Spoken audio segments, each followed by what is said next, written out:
بسم اللہ الرحمن الرحیم۔ السلام علیکم۔ آج دسمبر کی 23 اور ربیع الثانی کی 25 تاریخ ہے۔ پیش خدمت ہے حالات حاضرہ کا خصوصی بلیٹن۔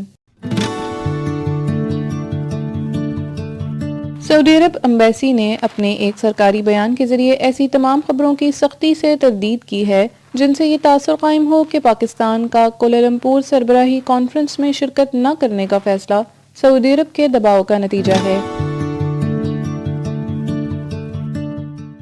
ملتان کی ایک عدالت نے بہاؤالدین ذکریہ یونیورسٹی کے سابق لیکچرر جنید حفیظ کو بلیسفیمی کے الزامات پر موت کا سزاوار ٹھہرایا ہے۔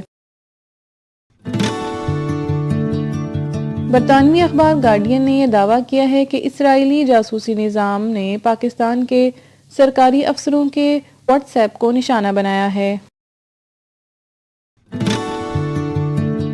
افغان انتخابات میں ابتدائی نتائج کے مطابق اشرف غنی کامیاب۔ اشرف غنی کی کامیابی کو ان کے حریف عبداللہ نے تسلیم کرنے سے انکار کر دیا ہے۔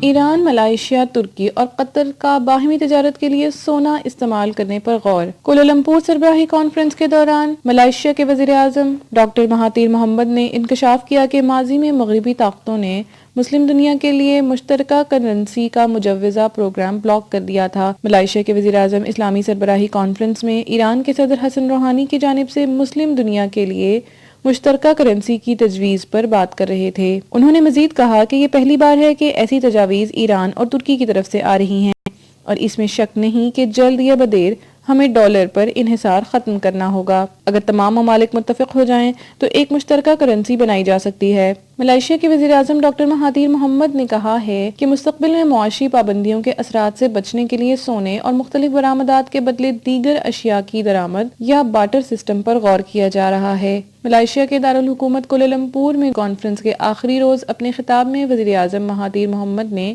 ایران اور قطر کے بین الاقوامی معاشی پابندیوں کا مقابلہ کرنے پر تعریف کی۔ ان کا کہنا تھا کہ مسلم دنیا کے لیے یہ انتہائی اہم ہے کہ وہ مستقبل کے خطرات سے نمٹنے کے لیے خود انحصاری کی طرف بڑھیں۔ کرپٹو کرنسی اور اپنی مقامی کرنسی کے استعمال سے مسلمان قومیں ڈالر کے اوپر غیر ضروری انحصار کو کم کر سکتی ہیں۔ دنیا بھر میں کئی ممالک میں متعدد بار یہ کوشش کی جا چکی ہے کہ امریکی ڈالر پر انحصار کم کیا جائے، مگر ایک دو ممالک تو آپس میں معاہدہ طے کر پاتے ہیں، لیکن چند ممالک کے سوا دیگر ممالک سے تجارت کے لیے ڈالر ہی کی ضرورت پڑتی ہے۔